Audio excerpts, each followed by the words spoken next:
Good evening, and thank you to everyone who's joining us for this panel discussion at the Time of the Writer Book Festival.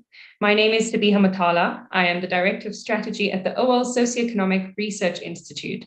This evening, I'll be facilitating a conversation on Reflections of a Rainbow Nation with three authors whose books reflect in some way on 27, almost 28 years of democracy.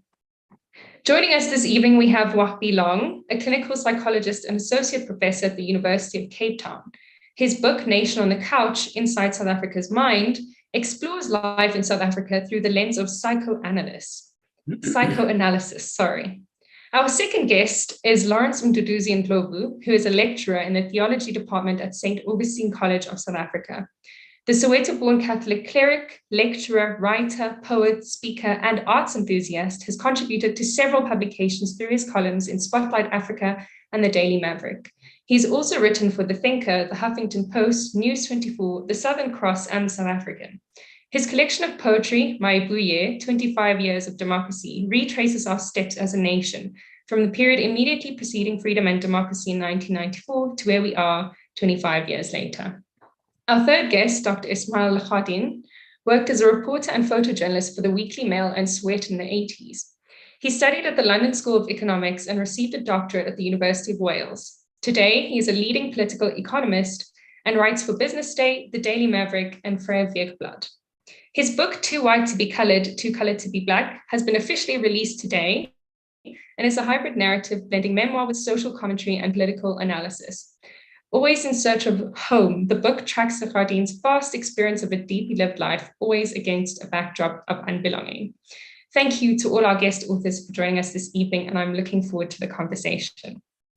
So this topic of discussion in particular intrigues me because I was actually born on Freedom Day in 1994. And in some way, I've always felt as if the ideas of the Rainbow Nation are very much tied to my existence and what I've chosen to do with my life. So as a so-called born free, I thought it would be really fitting to host this conversation and draw up some wisdoms and opinions and hopefully some hopes and dreams on the Rainbow Nation.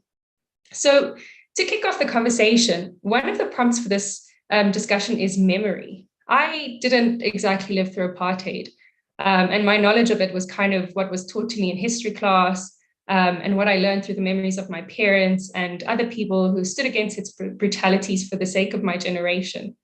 And then also the manifestation of kind of the legacies of apartheid that I encounter pretty much on a daily basis. So your collection of poetry, Lawrence, expresses the importance of remembering the past and the struggles that we fought for. And Ismail, your book is an entire collection of memories of your life in the context of apartheid and beyond. And Wahbie, you talk about the collective trauma in South Africa's memory and eventually say that we have to learn to walk beside our history. So the question I'd like to pose is, today, 27, nearly 28 years post-democracy, do you think this history still holds significance to the people in South Africa today? I guess especially the younger generations. Have we lost touch with our history? Are we cognizant of how our history is sort of impacting even on our daily lives? Lawrence, I'll go to you first. Thank you so much. It's a very interesting thing because when we speak about memory, principally, we speak about it in a very historic way, as if recalling what has happened in the history. And yet, a person like yourself, born in 1994, sort of 10 years after I was born, is very much has also experienced the effects, as it were, of apartheid. You're raised by people who experienced it. And therefore, memory in itself leaves an indelible mark, as it were, in one's behavior, in one's education, in one's epistemology, in one's life, such that for the rest of their lives, whether they consciously or unconsciously realize it, they are permanently affected by it. And anybody, maybe we could argue that as years go by, it sort of fades away. But people like yourselves, people like myself, are very much still victims of the apartheid era, because we've experienced very close to this day the experiences of those that went through it, and certainly even the remnants of what I saw as a very young child in those very early days. So you're correct to say the question you put is a correct question. And memory is not locked in history. It is that which influences even our very now, our very ideals, our very creative processes, because we draw from an experience that already exists. So 27, 8 years on, we're still grappling with it. We're still experiencing it. And once a while, somebody says something that is quite triggering, and you think, why am I aroused in this sort of way by this? It's purely because, in John Henry Newman, theologian, has as his motto, heart speaks to heart. When you see something or hear something that you've recognized before, directly or indirectly, instantly, you know what it is.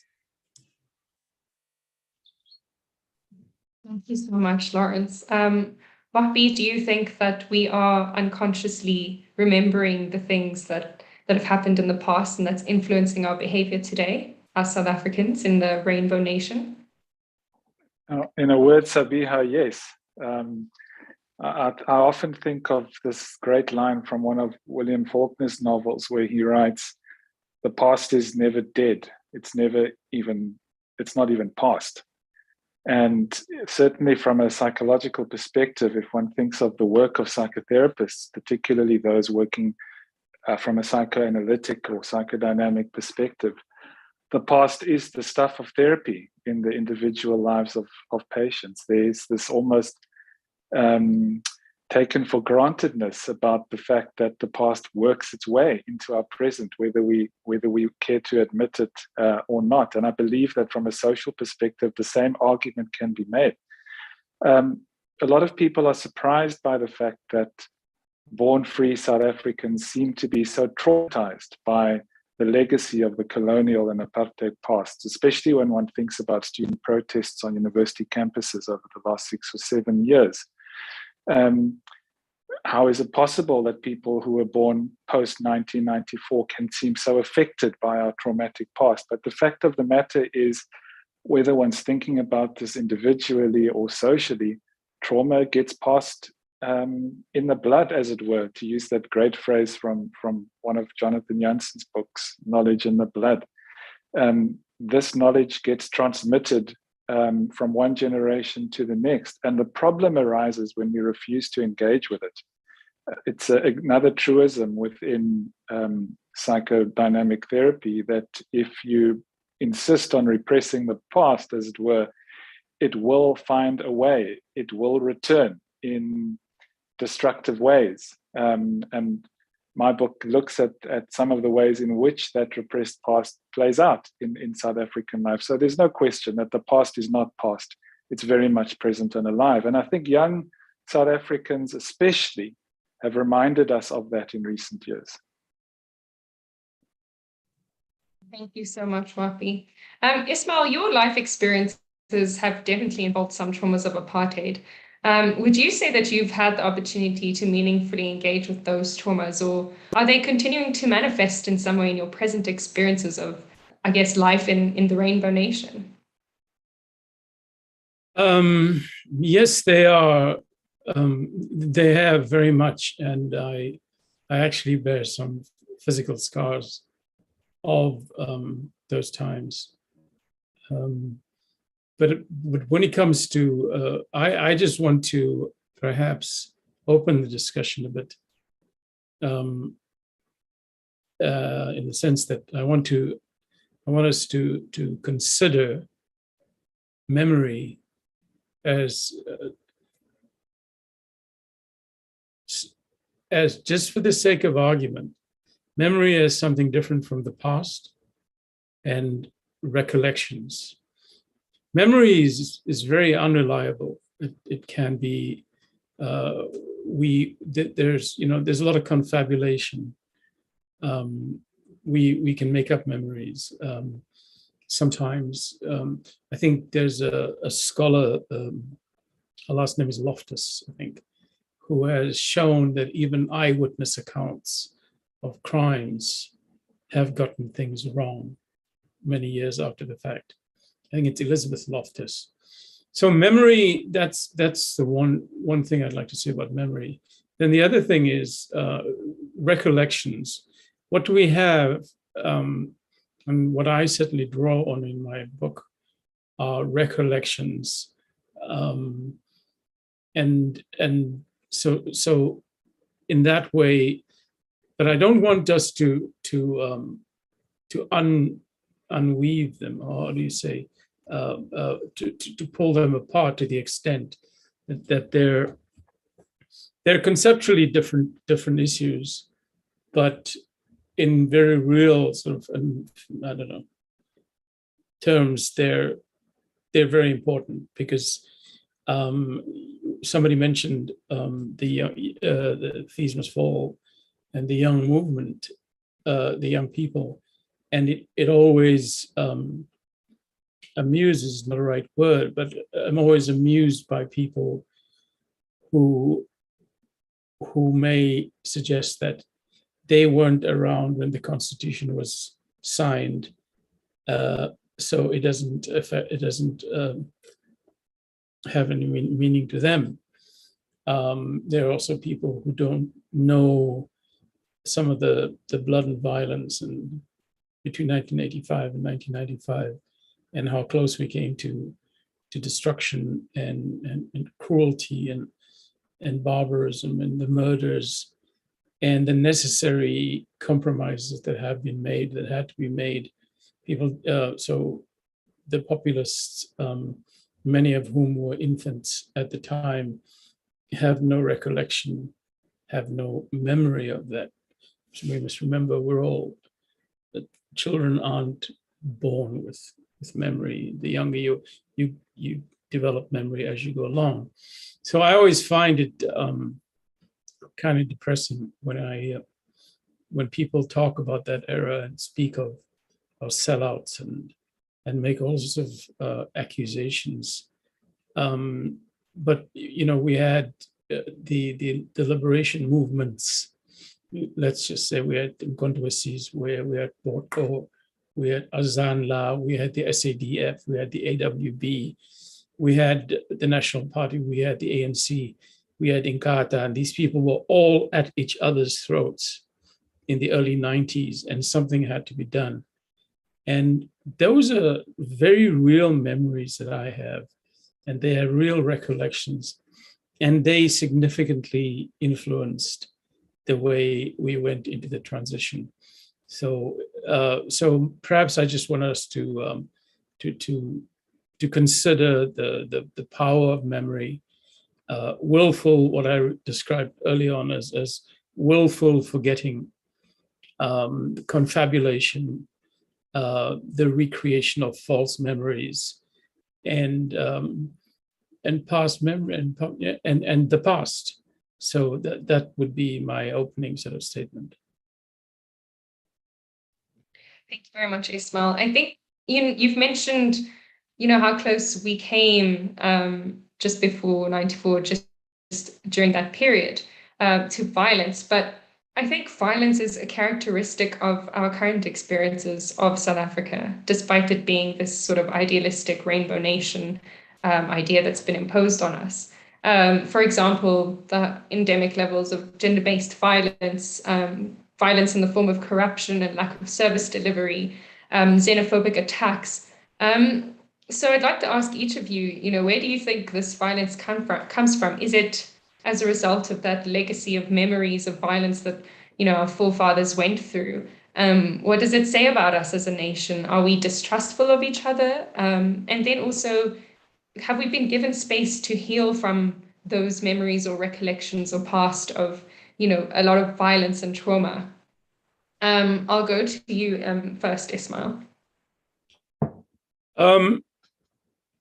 I think it's very real, the way the violence plays out. But I think there's also contemporary social, economic, and political factors that shape a lot of the violence a lot of the dissatisfaction. One of the problems we've had, now I just should say that for better or for worse, I might have studied economics and political economy, but I'm pretentiously a meta-theorist. So I look at global shifts and global movements. And one of the things that we've noticed across the globe is the rise of populism, that along with notions of ethno-nationalism and searches for ethnic purity. So you see it in Narendra Modi, you see it in the Eurocentrism, or in the United States, especially Donald Trump, where there were marches that specifically, explicitly said, the Jews will not replace us, the Jews will not replace us. And then you get in Hungary the rise of fascism. So populism in the first 2 decades of the 21st century has given rise to a very fascistic way of manipulating the suffering, manipulating the emotions of people who are disaffected and people who are poor. See, it's very easy to, if you're poor, if you're a politician, to say, you know, we'll give you jobs, we'll give you homes, we'll give you, you know, all these things. So we should look at the way the emotions of the poor and the disaffected are manipulated. And I think that is a great source. I think that is a greater source of our violence today than the traditional, you know, I'm bitter and twisted because of apartheid. And it's quite, I think sometimes it's alarming when I think that, and I actually mean this, I went walkabouts and came back with a doctorate, and I find myself being more radical now than when I was in Azapo in the 1970s. And it's because there are so many people who have just simply ignored the structural and the historical, the enduring impact of apartheid. But it's not just apartheid, it goes back 300-400 years. And what is described as white privilege today has a very deep origins in society. So I find that, you know, I live in a little community. I'll just give you a little example. I live in a little community, and I'm on this WhatsApp group, and it's 95% white. And they have a WhatsApp group, and I get these WhatsApp messages, photographs of 2 baboons sitting on an electric wire. And the comment is, here's Eskom, they've come to repair our electricity. Or a picture of a baboon sitting on someone's porch saying, he's come for expropriation without compensation. So it is these, so I find myself more radical because I've seen so much of this happening, and because of the enduring physical and material legacy of apartheid. Thank you, Ismail. So Ismail pointed to kind of some of the social context of this violence. But Wahbie, your whole book was about looking inward into the minds of South Africans. So what would your theory on the levels of violence that we see in post-apartheid South Africa be? Well, Sabeehah, I think that one looks at the psychological at the expense of the social at one's peril. So my book is really an attempt to put the 2 domains in conversation with each other, the psychological and the social, that is.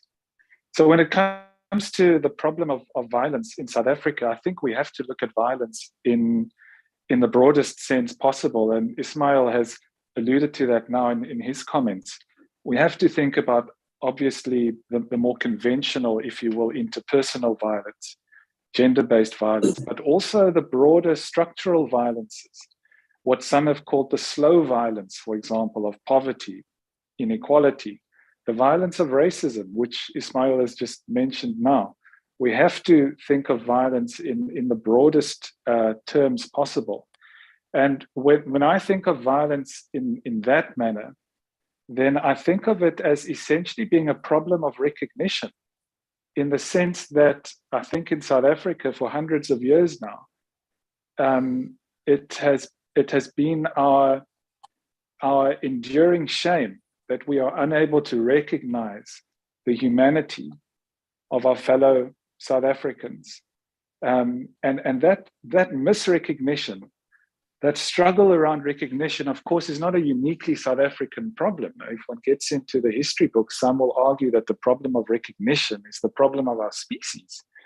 And what happens when we are unable to recognize our shared humanity is we brutalize each other. We brutalize each other because we don't regard each other as human beings, let alone as equal human beings. And if one thinks of the colonial and apartheid projects, I think that misrecognition was written into the DNA of those projects. And what we sit with now, to use that phrase that all South Africans are familiar with, is the problem of legacy. The legacy of misrecognition that has filtered through 300-400 years of South African history. What comes with misrecognition, of course, is shame. Shame in particular, shame and rage, to use affective terms. And that is really how I understand what, as South Africans, we typically call senseless violence. I think that we are dealing with enormous levels of shame and rage in this country, which remains, as we all know, one of the most unequal in the world. And so it's inevitable that just as we brutalized each other in the colonial and apartheid periods, we continue to do that now in the post-apartheid years as well. Thanks so much, Wahbie. Lawrence, Wahbie has mentioned this concept of shared humanity, and your poetry, a lot of it points to some of these violences where we've forgotten our shared humanity as South Africans post-94. For example, you write about gender-based violence and the massacre at Marikana, and also about corruption, how some of the comrades from the before times turned into, those who exploit each other or exploit the more vulnerable for personal gain. There was some loss of compassion somewhere. Do you think that's an accurate reflection of the scourge of corruption? And how do you think we begin to kind of tackle that and relate to each other again, as humans, with compassion again, with empathy? Thank you so much. I find that the matter pertaining to violence, there is, to some degree, a lack of bravery on all our parts to go to the fact that violence has been allowed in the human condition to be a language. And, all you have to do is to look at the history of war, or you have to look at how we speak at our most basic, speech. We had to fight for something. We had to defend something. It is as if every single day there is something to be fought for or something to be defended. And primarily, in the event when you feel that which you are defending, you're not sustainable in it, or that which you're pushing for, you're not winning in it, it instantly turns into a violent act as a language in itself. We don't have to look to the East, what is going on right now, but rather also look into our history. I want to link this conversation with where we started in terms of memory, that for those who grew up as language, as violence as one of the leading, if not the only language that can get anything done, you see, They not only have experienced it in the public arena, not only have they experienced it in all kinds of fora, they've experienced it as well as a language in the home, whether it's punishment in the home, whether it's violence in the home, whether it's domestic violence, or if you cannot get what you want, then you have to use force. And I have to use violence, speak about violence in that very basic way. And so then the question remains is, how then do we remedy or begin to the process that says there is a language, there is a way to find each other? And I think both the speakers before me have alluded to that. And that is the shared humanity. But we're not making progress even in the shared humanity, because we're always looking for something that is othering the other. You're not South African, you're not whatever, you're not all of this. And therefore, even to find each other as human beings is problematic. And that's also driven by a lot of things, by the socio-economic, by the standard things that always go on. I'm struggling to find work and I'm seeing somebody else work. I'm struggling. All of these kinds of things filter into this language, violence as a language. And we're just not recovering from it. If a month ago we hear that students were stabbing each other, these are just people who were born the other day. That means if there's one thing that we are passing on with great success, is this language of violence. What's the solution? I'm not sure. Thank you for that input. I just want to draw there's a question from Facebook. Is the term Rainbow Nation a suitable one still, given the structural violence of apartheid, the numbers of people who died, and the continued violence in the country? And I just want to pose this question also in relation to kind of what you've said, Lawrence, about othering. And it's a theme that kind of runs through all three works, about how South Africa remains a country of exclusion and alienation, where people are excluded from, accessing services, human rights, even basic dignity. And then we're still always putting ourselves into these boxes of class, of race, even of religion and ethnicity. So do you think that this kind of almost sort of this obsession of classification does it help the notion of the Rainbow Nation? Does it help us become connected with one another again? I'll go to Wahbie first. Thanks, Sabeehah. Well, on the point of South Africans doing each other in with categories, yes, that is something we've done for hundreds of years, and it doesn't look like we're going to be ending that practice anytime soon. But on the matter of the Rainbow Nation, I think that the very term was, I suppose, an expression of hope. A generation later, many people feel that the very term is a whitewash, actually, of South African history, that there never was a rainbow to begin with. But having said that, I would caution against simply dismissing that early spirit of hopefulness by our leaders in the early to mid 1990s, because I think they did what most people do when faced with trauma, is they stick their heads in the sand.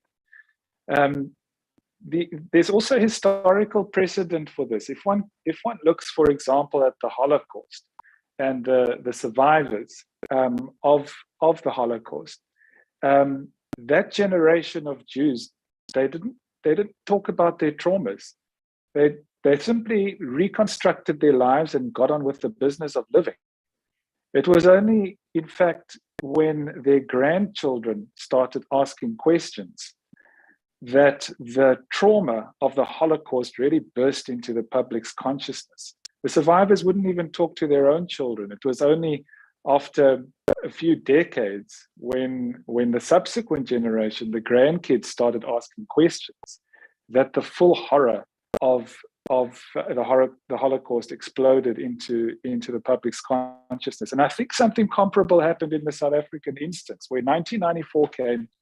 There were 3.5 centuries of horror to contend with.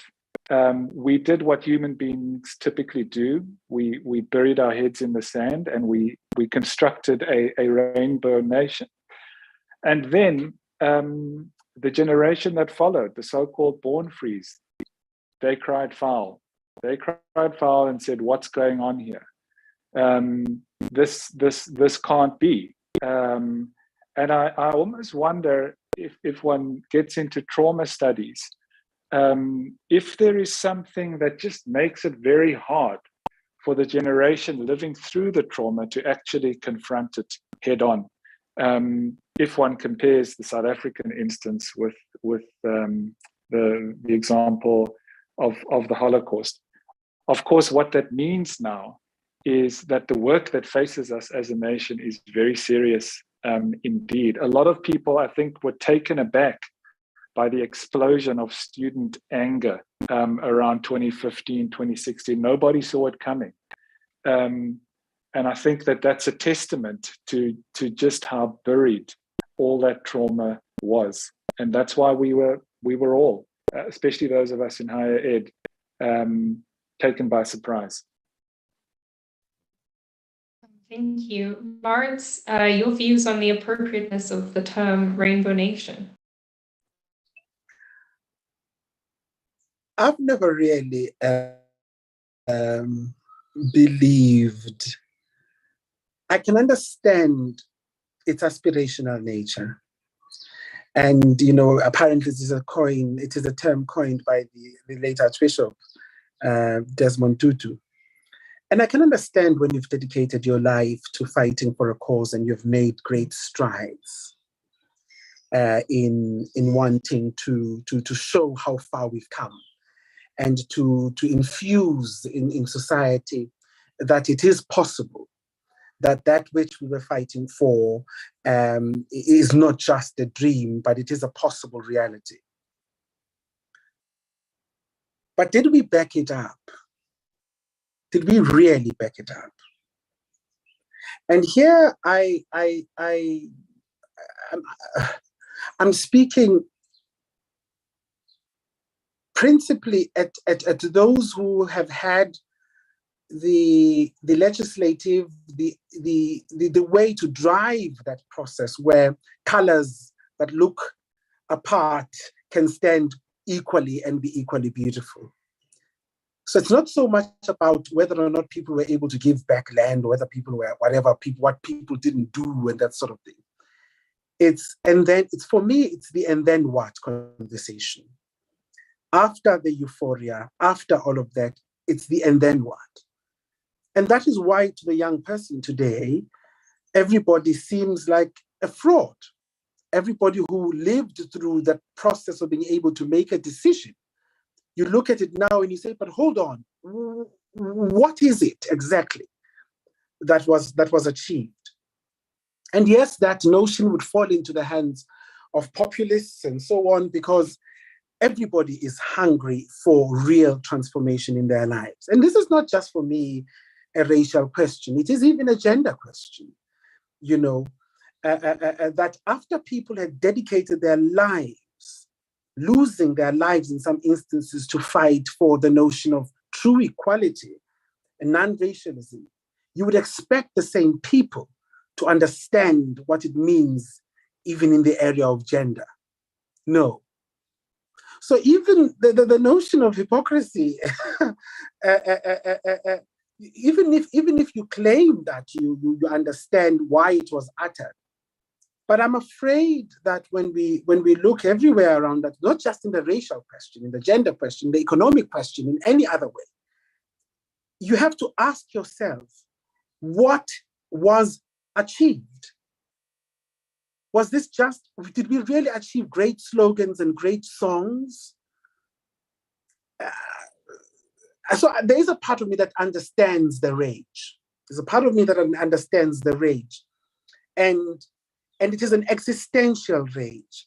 So even if you look back and you say they were not there, they don't get what needed to happen, let's park that then and say, okay, agreed. There were compromises that needed to be taken to take us forward. Did we go forward 28 years later? How does this forward really look like? So I don't know.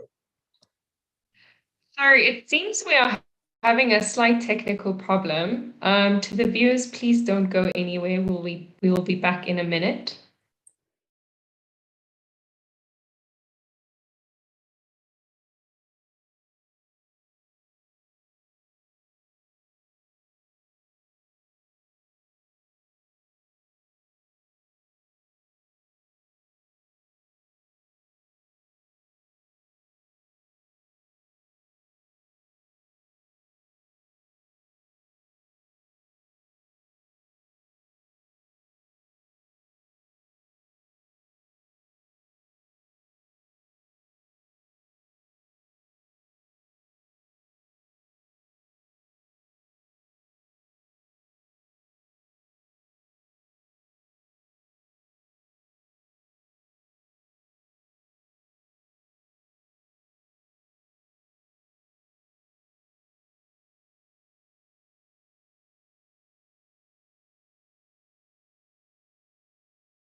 Thank you so much for your patience to the audience, and apologies for that technical glitch.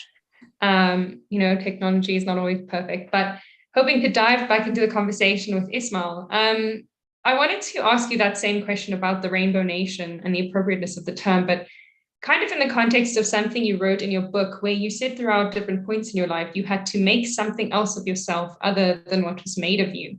And I think this speaks to, again, the kind of continued obsession with classification and the connotations that come from those classifications. So we have expectations based on things like the color of people's skin or the places where they live, or even kind of where they do their grocery shopping. So in the context of the Rainbow Nation, how are we able to challenge those expectations? And do you think it's fair to kind of place that burden on individuals to change those perceptions of themselves? Or is it down to the state that promotes the ideals of the Rainbow Nation to do that work? I want to, thank you. I want to start with Lawrence's last statement, because I think it's very important, and then work back towards this idea of a Rainbow Nation. Lawrence introduces the concept, and then what? In several of my columns, with specific reference to the populist revolutionaries, I always ask, what happens the day after the revolution? you had your revolution. Now what happens? And this is what has happened. Now, you'll forgive me if I go into sort of the French existentialism that has so shaped my own thinking. What happened to us in '94 is very. I have great epistemological difficulty with equating the human body to the social world. It's a sort of a Spencerian analysis that I try and avoid, but it's basically and it answers your question.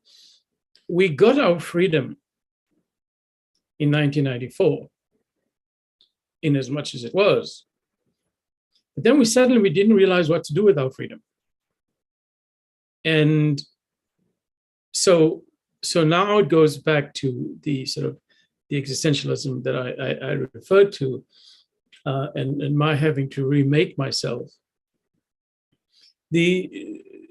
I think the passage that inspired me, I read it in French, so let me try this way. I think there's a chapter in the book that says, when I was born, I wasn't born a Muslim. I make the point that nobody's born a Muslim or a Christian or a Jain or anything. You're then told at some point that you're a Muslim. You're then told that you're a colored. You're then told that you're a Malay. And there's this constant search to make something else, from at least on my part, to make something else of that which has been made of me. And this is the question. I think he writes that, Jean-Paul Sartre writes that a spanner was made to be a spanner and will always be a spanner. A human being has the freedom to choose to be something else of what is made of him or her. And this is what the problem we face is. We got this freedom, we got this, call it what you will, the idea of a rainbow nation, but what happens next? And this is what we have to deal with. We have to deal with, reality, states of affairs in the real world, and the language we use to describe it. So then I want to just take a step back towards, I think, what Wahbie said a little while ago about violence. My response to very many people who contest the idea of patriarchy and sexism and racism, and I always say, you don't have to see a woman being beaten up on every street corner to know that patriarchy exists. You don't have to see a woman being beaten up. You don't have to see a homosexual person being beaten up on every street corner to know that homophobia exists. And so it is insidious, and it's structural, and it's the way we grew up. I mean, even when I was, let's say 5-6 years old, my mother was always in the kitchen, and at that age, I thought that that's where women are, that is their role. But you have to outgrow these things, and so the thing about then pigeonholing us all into racial categories. This goes back to my remarks on the rise in ethno-nationalism and the search for purity. There's a very, very ugly trend in the world in the search for purity.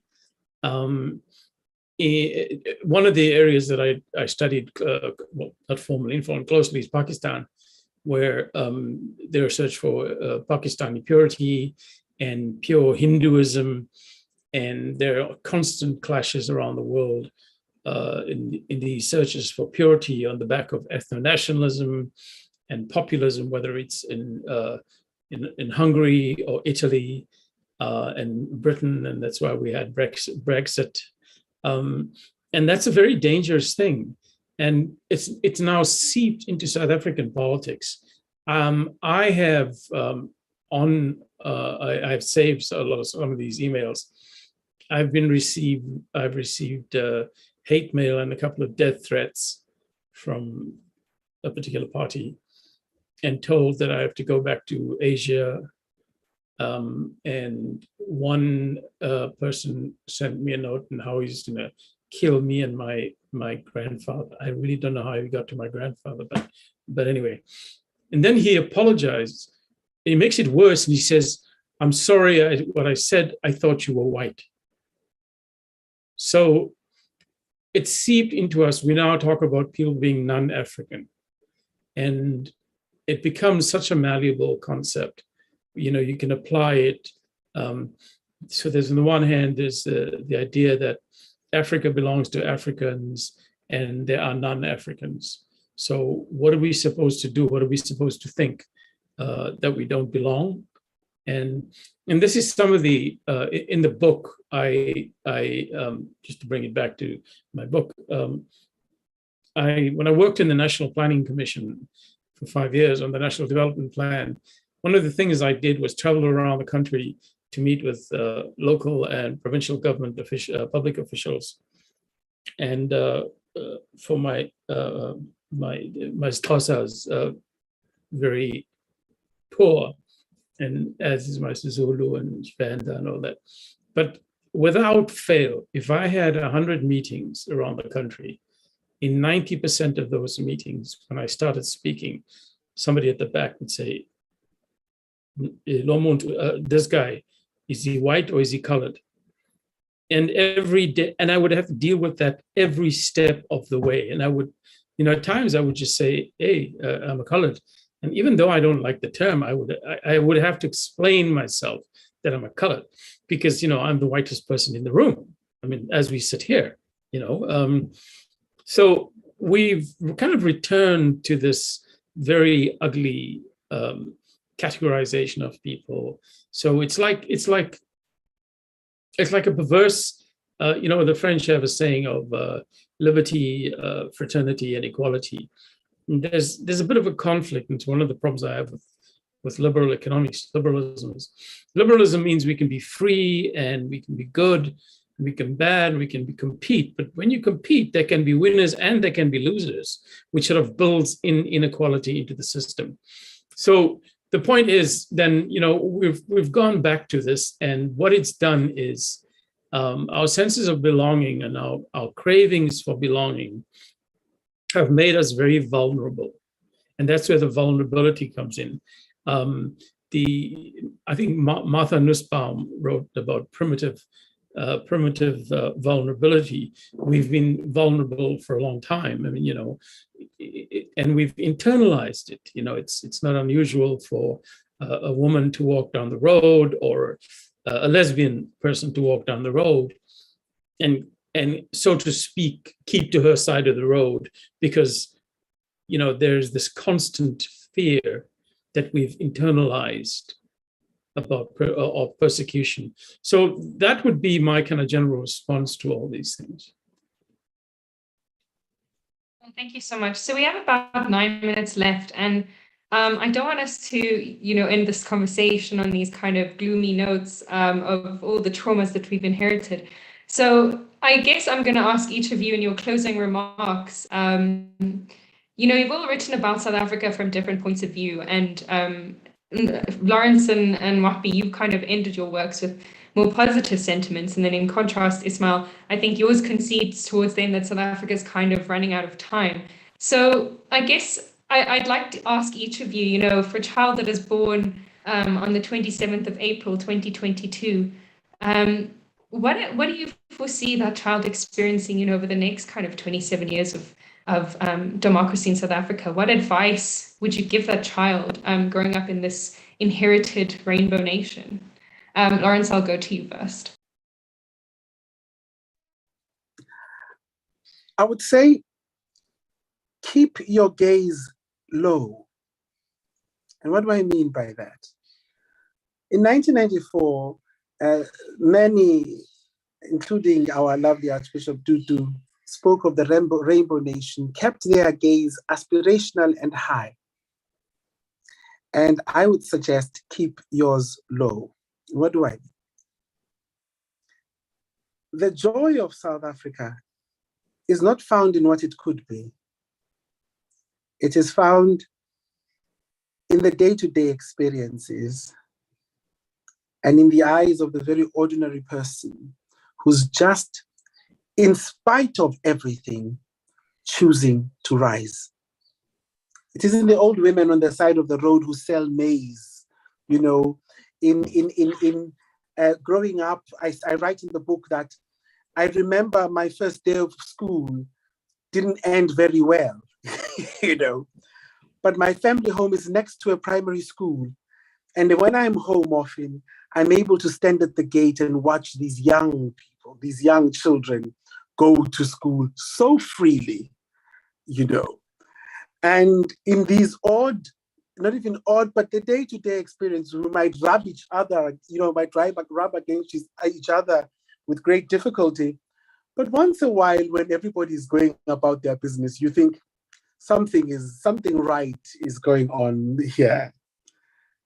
If you raise your eyes, you'll be very disappointed. And so I'm suggesting to you that the strength of the country is where it was even during apartheid, in community. And that's all.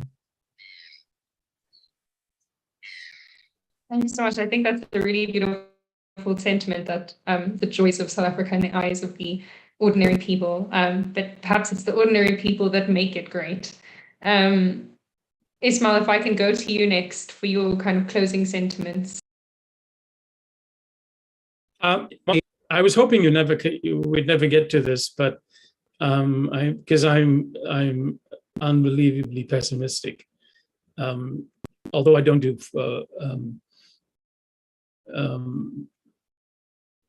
prognostication and prophesizing and things like that, I don't think that there is a very stable and prosperous shared prosperity ahead for us. And I think that the country will definitely go from bad to worse in at least the next 10 years. And my view, and I'm just contradicting myself by saying I don't like predicting things in here. I'm making this prediction. But if you look at the trajectory of things that are falling apart, there's, the service deliveries. Now, we talk about service deliveries as if it's a general thing, but, the utility suppliers disappointing us. The water suppliers are disappointing us. And when I say us, I don't mean the four of us in this forum. I mean the millions of people out there. So let's just be clear. I'm sorry to say this, but we're privileged. The post offices are shutting down. So you're getting this bifurcation, is that you and I, if you want to send a package abroad, we can go to Postnet. But if the poor wants to send a sack of flour to Unu or Offenbach, they have to use the post office, and chances are it's never going to get there. So we're the privileged lot. So there's this bifurcation, and then there's the problem of as I wrote in a column recently, is that I'm showing my true colors here, is that I think the president we have at the moment is probably the last best president we'll have for a generation. And that does not bode well for the country. So I'll end it there, but just bear in mind, I've been too heavily influenced by 19th century Russian literature and French existentialism and nihilism. So frame everything I say, look at everything in that perspective. What I'm hearing is a lot of kind of advice to be realistic about the problems that South Africa faces, and also perhaps that maybe the generation that's born this year will provide us with the leaders that we really, really want in future. So I'm taking the positives out of what you've said. Wahbie, if we can finish with you, what kind of advice would you give to the newest generations coming in, and what would you say your outlook is for South Africa over the next, or for the Rainbow Nation over the next sort of 27 years? Well, Sabeehah, let me not be the one to make predictions. Let me rather offer what I think are possible solutions, humble ones, though they admittedly are. When I think of the problem of violence, I think one of the fallouts is alienation. Alienation from, be it from our communities, from our loved ones, from, in the case of many young people, from institutions of learning. And the antidote for alienation for me is always to use the word that Lawrence just used, community, building a group mind. And one of the ways to do that is to not wait for the government to ride to the rescue. It's to immerse ourselves in civil society and NGO ventures. I think the Mandela Day initiative of 67 minutes of service is precisely the kind of initiative that we should be embracing as South Africans, not once a year, of course, but reorienting our lives in the direction of community service, building a group mind of togetherness and reversing the alienation and the violence that goes hand in hand with it. So that's the first thing.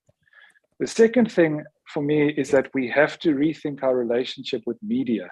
And I'm talking not only about social media, but about digital media, or rather traditional news media, both of which are in a sense almost antisocial. They are often killers of hope.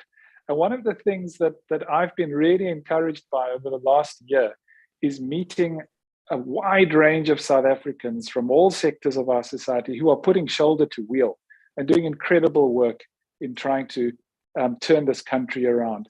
I think that we have to think seriously about the narratives that the media peddles towards us as the South African public. There are many wonderful stories in South African everyday life that just don't make it to the news front pages. So that's the second thing. The third thing, I suppose, comes back to that famous Marxist quote. The point is, that the philosophers understand the world, and the point is to change it. Now, understanding our problem isn't going to solve the problem. If I think about how change works in the world of psychotherapy, it's not insight. It's not insight that makes us change. What makes us change is an act of will. And in other words, drawing a line in the sand and making a decision to live our lives differently. Granted, we're an incredibly fractured nation. Some would argue that we're not a nation at all. But my hope is that each of us in our individual lives can resolve on those kinds of acts of will to lift our country out of the quagmire that it's currently stewing in. Thank you so much. As you've all given your closing remarks, and just noting Ismail has commented in the chat that in the National Development Plan, we specifically said people should not wait around for government, but take on their destinies themselves. The state can build schools, but families need to make sure that children attend. So I was just reflecting on how since the last municipal election in my community, there's been kind of this resurgence of community activism, and we're rebuilding a forum to address the issues in our neighborhood, but also something powerful that my local councillor said was that we don't know our neighbors anymore. And I think what all of you have said about kind of the need to rebuild community and rebuild empathy and compassion between us is really the challenge for the coming generations. And hopefully that will address issues such as, the language of violence that we speak in, the failure to address our traumas, the corruption that's kind of eating away at our futures, literally. And I guess that's the kind of message that I would like to leave also with our viewers, a message of hope in community, in building community ties and building that shared humanity once again. So I'd like to sincerely thank you, Wahbie, Ismail, and Lawrence for joining us this evening and for sharing your insights. And I'm supposing that all of your books are available in all major bookstores. I would really encourage everyone to get out there and read them. They provide really, really interesting views into both sort of the apartheid era, but also specifically post-94 South Africa. So once again, thank you to the viewers for joining us, and thank you to our authors for being here with us this evening, and wishing you all a pleasant evening further. Thank you very much.